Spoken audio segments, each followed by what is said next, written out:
ጤና ይስጥልኝ አድማጮቻችን፣ ተመልካቾቻችን እንደምን አላችሁ? እንደምን ሰነበታችሁ? ግርማ ካሳ ነኝ። ይህ ዋሜራ ነው።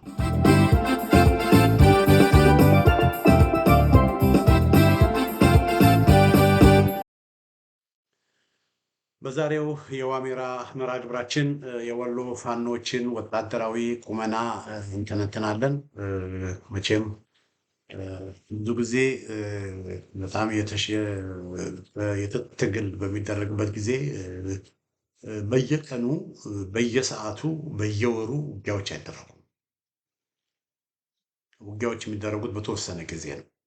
ከውጊያው ባሻገር ግን ብዙ መሰራት ያለባቸው ብዙ ስራዎች ከመስከረም 14 2017 ዓ.ም ጀምሮ እስከ ጥቅምት 1 2018 ዓ.ም ድረስ ለሁለት ሳምንት የቆየ የሳጀን አደም አሊ ዘመቻ ወይም የአባናደው ዘመቻ በወሎ ተደርጎ እንደነበረ ሁላችሁም ታስታውሳላችሁ። በዛ ዘመቻ የተገኘውን ወታደራዊ ድሎች፣ ዲፕሎማሲያዊ ድሎች፣ የህዝብ ግንኙነት፣ የፐብሊኬሽን ድርድሮች በብዙ ፋክተር በብዙ መስፈርት ሲለኩ በርካታ ድሎች መገኘታቸውን በስፋት ተዘግቧል እና አይታችሁ ከሆነ አብዛኛው የዓለም አቀፍ ሚዲያዎች ሁሉ ሳይቀሩ የአማራ ፋኖ በሸዋ የአማራ ፋኖ ብሔራዊ ኃይል ሚኒሊክ እዝ ያደረጋቸውን እንቅስቃሴዎች ብዙ ሚዲያዎች ትኩረቱን ስበው የነበሩት እነዚህ በሚኒሊክ እዝ ሲደረጉ የነበሩ እንቅስቃሴዎች ናቸው እና አሁን ብዙ እንደ መስከረም 14 እስከ መስከረም 30 የታየው አይነት ብዙ ዜናዎችን ብዙ አንሰማም። ዜና ማለት ብዙ ጊዜ በቃ የሆነ ነገር ሲፈጠር ነው ብዙ ጊዜ ሰው የሚያወራው። ነገር ግን የአማራ ፋኖ ብሔራዊ ኃይል ሚኒሊክ እዝ ከመስከረም 14 ጀምሮ እስከ መስከረም 30 ያደረገው ኦፕሬሽን ሲያደርግ እነዛን በጣም አስደማሚ ዘመቻዎችና ኦፕሬሽን ሲያደርግ ዝም ብሎ ከመሬት ተነስቶ አይደለም። ብዙ ተደክሞ ብዙ ውስጡን ስራዎች ተሰርተው ብዙ ነገር ተደርጎ ነው እና አሁንም ስራው አልቆመም ማለት ነው። እንደ መስከረም 14 እስከ መስከረም 30 ያለውን አይነት ዜና ባንሰማም የአማራ ፋኖ ብሔራዊ ኃይል ሚኒሊክ እዝ እያደረገ ያለውን ነገር እየሰራ ያለውን ነገር በተግባር አሳይቷል። ግን በሚታይ መልኩ ቪዚብል በሆነ መልኩ አሳይቷል። በአንጻሩ ደግሞ በተጓዳኝ ደግሞ የመስከረም 14 ከተደረገው የበለጠ ዲሳይሲቭ የሆኑ ስራዎችንም ደግሞ ወደፊት ለመስራት ከፍተኛ ዝግጅት ከፍተኛ ስራ ውስጡን እየሰራ ነው። ከፖለቲካውም አንጻር ብዙ ስራ እየተሰራ ነው። ከወታደራዊውም አንጻር ብዙ ስራ እየተሰራ ነው። ከፖለቲካው አንጻር የአማራ ፋኖ ብሔራዊ ኃይል ሚኒሊክ እዝ በተቆጣጠራቸው አካባቢዎች አስተዳደሮችን የማስቀመጥ ሙስና እንዳይኖር እዛ አካባቢ በአስተዳደር ኃላፊነት ላይ የሚቀመጡ ወገኖች ፍትሐዊ በሆነ መንገድ እኩልነት ላይ በተመሰረተ መንገድ ህዝብን እንዲያስተዳድሩ የስልጠናዎችን ብቃት ያለው ሲቪል አድሚኒስትሬሽን በመዘርጋት ዙሪያ ስልጠናዎች ተደርገው በየቦታው የሰለጠኑ በአስተዳደር በአድሚኒስትሬሽን የሰለጠኑ ሰዎች እየተመደቡ እየሰሩ ያለበት ሁኔታ ነው ያለው እና ብዙ ስልጠናዎች፣ የኤቲክስ ችግሮች፣ የስነ ምግባር ስልጠናዎች፣ የኤቲክስ ስልጠናዎች፣ የአድሚኒስትሬሽን ስልጠናዎች፣ የፖለቲካ ስልጠናዎች በፖለቲካ ዘርፍ ኃላፊዎች ነፃ በወጡ አካባቢዎች በሙሉ እየተሰሩ ነው። ይሄ እንደተጠበቀ ዛሬ ትኩረቴን የማደርገው የወታደራዊ ዝግጅቱን በተመለከተ ይሆናል እና እንግዲህ አንድ ወታደር ጠመንጃ ይዞ መዋጋት ብቻ አይደለም። ጠመንጃ ይዞ ዝም ብሎ ሊዋጋ አይችልም እና የአማራ ፋኖ ወታደራዊ አዛዦችም ለማንም መሳሪያ ሊሰጧቸው። ስለዚህ አንድ ሰው ምንድን ነው ማለት በፊት በግብታዊነት ስለሆነ ፋኖ የተነሳው አዛዥም የለም፣ ስነስርዓት የሚያስይዝም የለም፣ ዲሲፕሊንም የሚያስይዝም የለም፣ መስመር የሚያስይዝም ሰው አልነበረም በፊት እና በዛ ምክንያት በጣም ሀቀኛ ፋኖዎች እንዳሉት ሁሉ አጭበርባሪ፣ በፋኖ ስም የሚዘርፉ፣ በፋኖ ስም የሚከብሩ፣ በፋኖ ስም ኬላ ዘግተው ገንዘብ የሚቀበሉ፣ በፋኖ ስም ብዙ ግፍ የሚፈጽሙ ሌቦችም በመሃል ገብተዋል እና አሁን ግን በወሎ አንድ ወጥ እዝ በመምጣቱ አደረጃጀቱ አንድ ላይ በመሆኑ በፋኖ ስም የሚንቀሳቀሱት የፋኖ ሰራዊት አባላት የወታደራዊ ስነ ምግባር ያላቸው እንዲሆን እየተደረገ ነው። ዲሲፕሊን ያላቸው ዲሲፕሊን እንዲሆኑ እየተደረገ ነው። እንደፈለጉ ፋኖ ነኝ ብሎ እንደፈለጉ ጠመንጃ ይዞ መዞር አይቻልም። ስለዚህ አንደኛ ደረጃ ዓላማቸውን በደንብ እንዲያውቁ ይደረጋል። ሁለተኛ ደረጃ ደግሞ ዲሲፕሊን እና ኤቲክስ ይማራሉ። ፋኖ ማለት በቃ ወታደር መሆን ነው። አሁን ዝም ብሎ እንደ በፊቱ ሳይሆን ይሄ ኃይል እኛ እየገነባን ያለ ነው የአማራውን ህልውናና የአማራውን ደህንነት አረጋግጦ ኢትዮጵያን አድኖ ለምስራቅ አፍሪካ የሚሆን ኃይል ነው እየተገነባ፣ ፕሮፌሽናል አርሚ ነው እየተገነባ ያለ እና ፕሮፌሽናል አርሚ እየተገነባም ስለሆነ እንደ ፕሮፌሽናል አርሚ ስነ ምግባር ያለው ኤቲክስ ያለው ነገሮችን ፍትሃዊ በሆነ መንገድ የሚሰራ ሰራዊት፣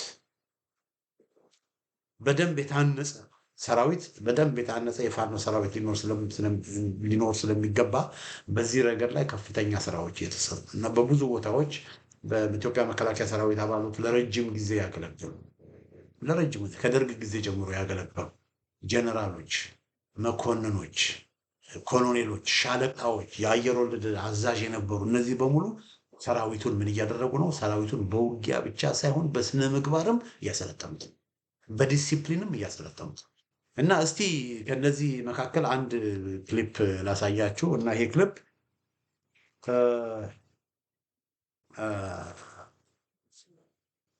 ከዛ በፊት ክሊፑን ከማሳየቴ በፊት አንድ ሌላ ፎቶ ላሳያችሁ። ኢንተረስቲንግ ፎቶ ስለሆነ ነው።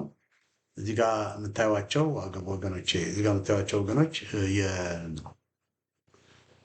በሸዋ ፋኖ በሚኒሊክ እዝ በአማራ ፋኖ ብሔራዊ ኃይል በሚኒሊክ እዝ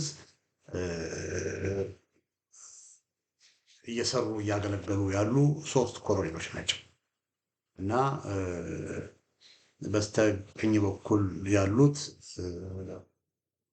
ወይን ጠጀማ የኔቴራ ነገር ሸሚዝ ነገር ያደረጉት ኮሎኔል አባይ ይባላሉ።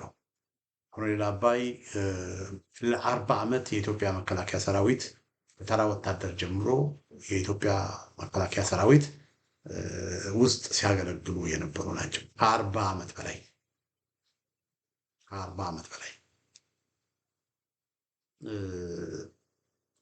እንግዲህ ከተራ ወታደር ጀምሮ ማለት ነው እና በኢትዮጵያ መከላከያ ሰራዊት ከተራ ወታደር ጀምሮ ኮሎኔል መድረስ ማለት በጣም ከባድ፣ በተለይ ለአማራ ነን ለሚሉ ሰዎች በጣም ከባድ ነው።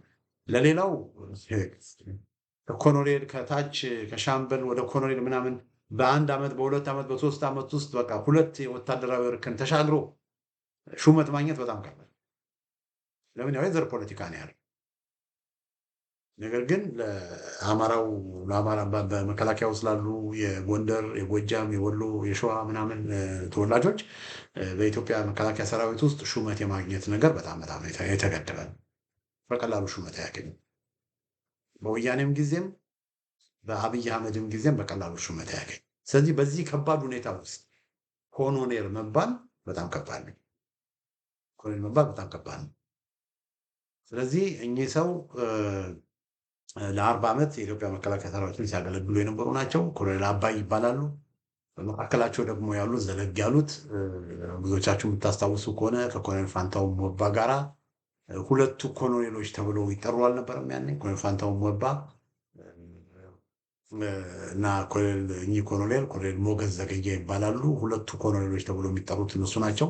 እነሱ አንድ ላይ ሆነው ነበረ እናስታውስ ከሆነ ከ2 ዓመት በፊት በወሎ የደላንታ ወረዳ ወገን ጤናን ከተማ ተቆጣጥረው የፋኖ ኃይል ምን መሆኑን እንደው ገሃድ በወጣ መልኩ ያሳዩ በጣም ብልህ አስተዋይ ወታደራዊ መኮንኖች ናቸው።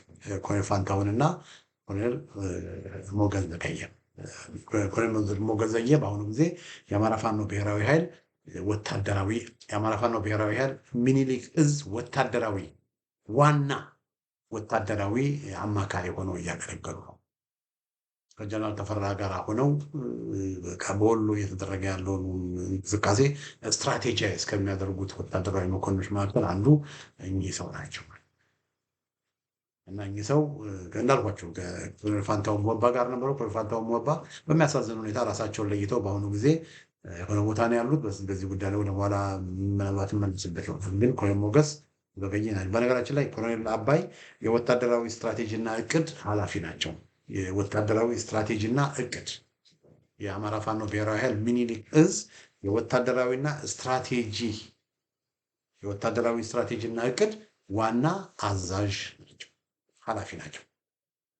በስተቀኝ በኩል ቀይ ያደረገው ደግሞ የአማራ ፋኖ ብሔራዊ ኃይል ሚኒሊክ እዝ ምክትል ወታደራዊ አዛዥ የሆነው ኮሎኔል ፋንታው መኮይ ነው። እና እነዚህ ሶስቱ ኮሎኔሎች እንግዲህ ሌላም ኮሎኔል አለሙ የሚባሉም አሉ።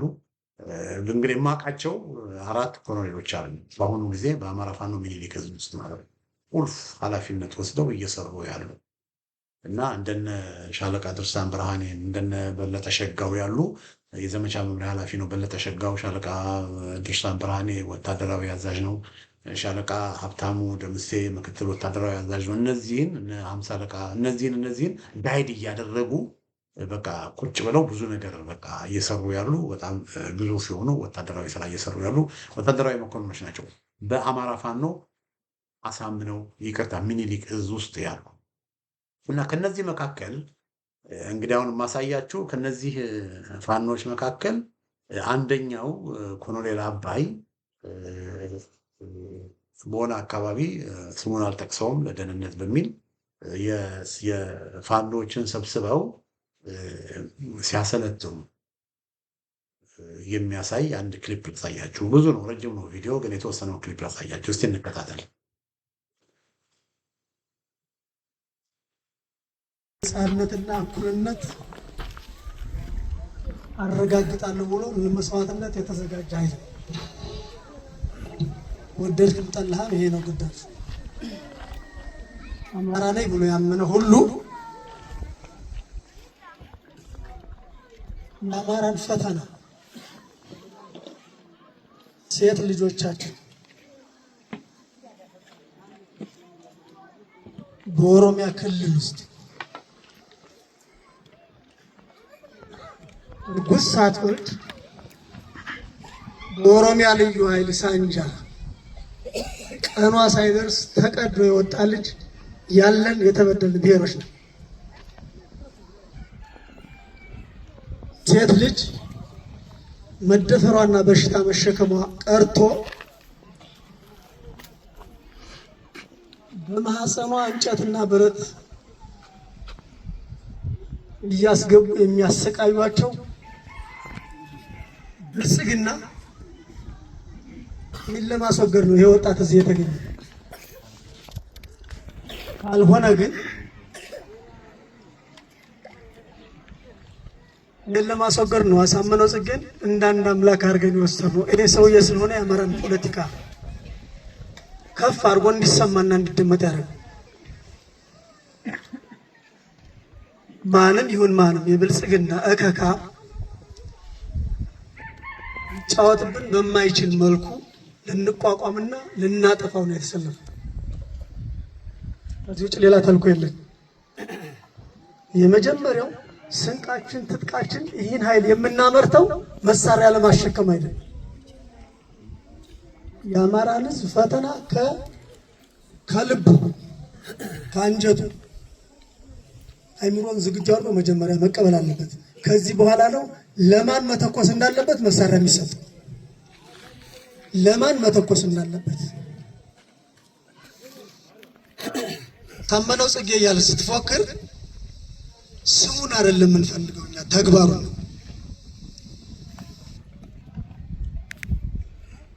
ዛሬ ወደዳችሁም ጠላችሁ ከጅጅጋ ሐረር፣ ድሬዳዋ እስከ አዲስ አበባ ያሉ ሴት አዳሪዎች የአማራ ልጆች ናቸው።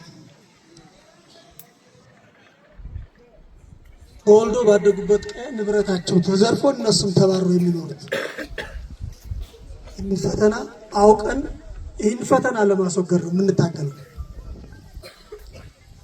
ይሄ ነው እጅግ በጣም እናንተም እኔም እድለኞች ነን። እኔ ከእናንተ ጋር ስታገል የእናንተ አያት እንጂ አባታቸው አይደለም። እናንተ ደግሞ እዚህ ያለ ወጣት ዘሎ ሳይጨርስ ሳይወልድ ሳይከብድ ይህን ስቃይ አሸንፋለሁ ብሎ የወጣ ነው። እናንተ በእኔ ተጽናናላችሁ፣ እኔ በእናንተ ተጽናናለሁ። እሱ እንዲህ እየታገለኝ አለ የሚል መፈክር ታነሳላችሁ፣ ተወደደም ተጠላ። ትግል ማለት ይሄ ነው። ኮሎኔል አባይ የአማራ ፋኖ አሳምነው እዝ ወታደራዊ ስትራቴጂና እቅድ ኃላፊ ናቸው። በጣም ልብ የሚነካ ንግግር የተናገሩት። እኔ አያት ሆናችኋለሁ እና በዚህ እድሜ የምታገለው የህልውና ጉዳይ ስለሆነ ነው። እናንተም ደግሞ ገና ዘላችሁ ሳትጨርሱት በወጣትነታችሁ የምትታገሉት የህልውና ጉዳይ ስለሆነ ነው። እኔ በእናንተን ሳይ ጽናናለሁ። እናንተ ምንን ስታዩ ጽናና። እነዚህ ልጆች እየተዋጉ እኔ እንዴት ቁጭ ብዬ እላለሁ። እናንተ ደግሞ ይሄ ሽማግሌ ሰው እየተዋጉ እኛ እንደዝም እና እርስ በርስ እየተጽናናን እርስ በርስ ሞራል ለሞራል እየተስታጣን አለን ብለው ነው የሚናገሩት። ስነ ምግባር እንደሚገባ ያሳምነው ጽጌ ልጆች ናቸው።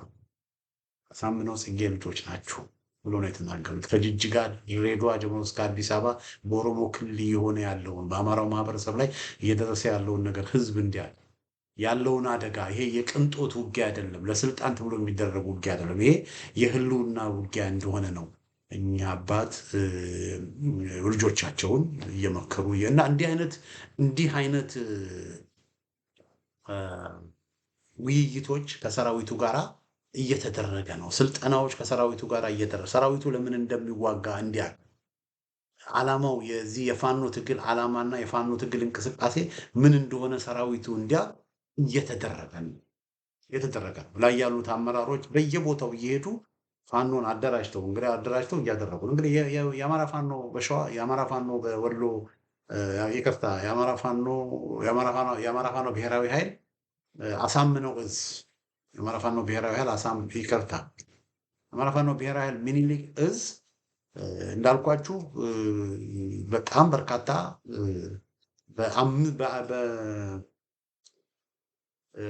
በበርካታ ኮሮች የተደራጀ ነው።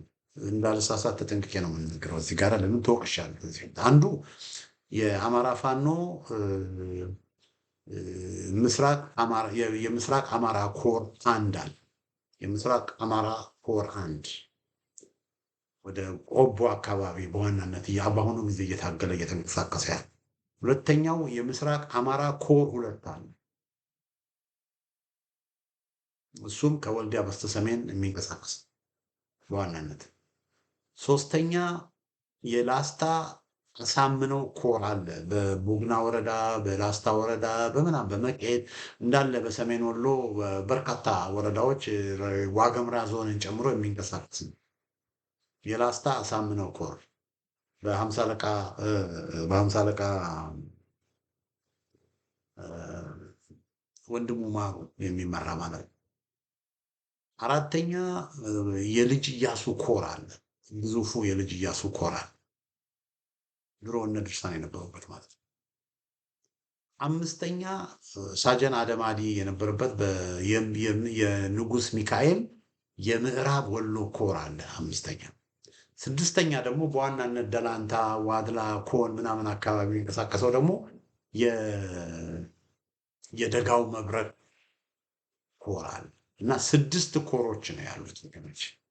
6 ኮሮች በ6 ኮሮች የተደራጁ በርካታ ክፍለ ጦሮች፣ በርካታ ብርጌዶች፣ በርካታ ሻለቃዎች ነው ያሉት እና ይሄ እየተመሩ ያሉት ያልኳችሁ እዚህ የአማራ ፋኖ የወሎ ፋኖች ኮሎኔሎች፣ እነዚህ የምታዩቸው ኮሎኔሎች እየመሩት ያለ ትልቅ አደረጃጀት፣ በኮሎኔሎች እየተመራ ያለ አደረጃጀት እንደነ ኮማንደር ጆዚ፣ እንደነ ኮማንደር ሃምሳ አለቃ ወንድሙ ማሩ ያሉ አየር ወለድ የነበሩ አየር ወለድ አሰልጣኝ የነበሩ አየር ወለድ ኮማንዶ የነበሩ ኮማንዶዎች ሁሉ ሳይቀር በብዛት ያሉት ኃይል ነው ወሎ ያለው ኃይል።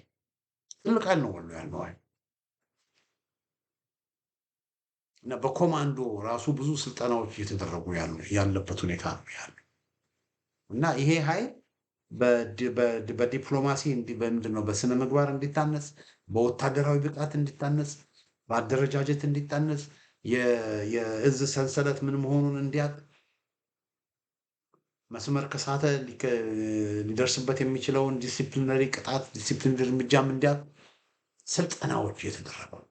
ያላወቀ ሰው አንድ ሰው ካላወቀ፣ ካላስተማር ነው፣ ካላነቃ ነው፣ ካላደራጀ ነው ምን ማድረግ እንዳለበት፣ ይሄ መደረግ አለበት ቱዱስ ኖት ቱዱስ፣ ይሄ መደረግ አለበት፣ ይሄ መደረግ የለበትም ብለን ካላስቀመጥንለት፣ አብዛኞቹ ብዙ እውቀት የላቸውም። አብዛኞቹ ተናደው በስሜት ይሄን አገዛዝ ጠልተው ነው ጫካ ያወጡት። ያጁ ብዙ ገባሽ እና ዝም ብሎ አይደለም። ስለዚህ ያ መስመር እንዲይዝ መደረግ ስላለበት በዛ ጉዳይ ላይ የወሎ ፋኖዎች በጣም በጣም ጥሩ ስራ እየሰሩ ነው። ሌላ አንድ ፎቶ ላሳያችሁ። እዚህ ጋር የምታዩት ደግሞ ቪዲዮ አላየውም። እዚህ ጋር የምታዩት ደግሞ በምዕራብ ወሎ ነው። እዚህ አካባቢ የኮሎኔል ፋንታውን መኮይ እዚህ ጋር ቀይ ያደረገው ወንድማችን ማለት ነው። ኮሎኔል ፋንታውን መኮይ በምዕራብ ወሎ አካባቢ በምዕራብ ወሎ ያለውን ትንሽ ላላ ብሎ የነበረ አካባቢ ነው። ስለዚህ እዛ አካባቢ ከሌሎቹ በተሻለ መጠን ከፍተኛ የውጊያ አቅም አለ፣ ከፍተኛ ወኔ አለ፣ ከፍተኛ ጀግንነት አለ። ግን አደረጃጀትን በተመለከተ ትንሽ ላላ ያለ ስለነበረ ኮሎኔል ፋንታውን መኮይ ወደዛ አካባቢ ሄዶ እንዳለ እዛ አካባቢ ያሉ ፋኖዎችን በአደረጃጀት ጉዳይ፣ በሚሊተሪ ዲሲፕሊን ጉዳይ ምን መደረግ እንዳለበት፣ ምን መሰራት እንዳለበት ወጥ የሆነ በቃ መስመር የያዘ የወታደራዊ እዝ ሰንሰለትን የያዘ አደረጃጀቶችን ሰርቶ አዋቅሮ እንደዚህ መንገድ እንግዲህ ስብሰባ ሲያደርግ የሚያሳይ ፎቶ ነው። በዚህ መልኩ በቃ ምክክሮች እየተደረጉ ያሉ ክፍተቶች እንዲሞሉ፣ ያሉ ችግሮች እንዲቀረፉ፣ ያሉ ጉድለቶች እንዲስተካከሉ እየተደረገ ያለበት ሁኔታ ነው ያለው እና ዝም ብሎ መዋጋት አይደለም። ከመዋጋት በፊት ብዙ መሰራት ያለባቸው ብዙ ስራዎች አሉ። ብዙ መደረግ ያለባቸው ብዙ ነገሮች አሉ እና በዛ ጉዳይ ላይ የወሎ ፋኖዎች ብዙ እየተሰራ ያለበት ሁኔታ ነው ያለው። አድማጮቻችን፣ ተመልካቾቻችን እንግዲህ ከሞላ ጎደል የወሎ ፋኖዎች ወታደራዊ ቁመና ይሄን ይመስላል። ያው በዚህ በአዲሱ ዓመት እንዳልኳቸው ከመስከረም 14 ጀምሮ እስከ መስከረም 30 ወሎቹ የወሎ ፋኖዎች የአማራ ፋኖ ሚኒሊክ እዝ ማን እንደሆነ ምን እንደሆነ በገሃድ አሳይተዋል። ያላቸውን ጥንካሬ፣ ያላቸውን ብቃት፣ ያላቸውን ኃይል አሳይተዋል እና አሁን ደግሞ ለወሳኙ ድል፣ ለወሳኙ ትግል እየተዘጋጁ ነው። እንዳልኳችሁ ውስጡን እየተደራጁ ነው፣ እያሰለጠኑ ነው፣ ትሬኒንግ እየሰጡ ነው። ሁሉም ፋኖዎች ልክ እንደ መደበኛ ወታደር እንዲሆኑ እየተደረገ ነው እና ብዙ ስራዎች እየተሰራ ነው እና ጥሩ ነገር ነው። በአማራ ፋኖ በወሎ ጥሩ ነገር ነው ያለው የሚል እምነት አለኝ። አድማጮቻችን፣ ተመልካቾቻችን እንግዲህ አድማጮቼ፣ ተመልካቾቼ ለዛሬ ያዘጋጀው ዝግጅት ይህን ይመስላል። በሌላ ጊዜ በተመሳሳይ ፕሮግራም እስክንገናኝ ደህና ሁኑ።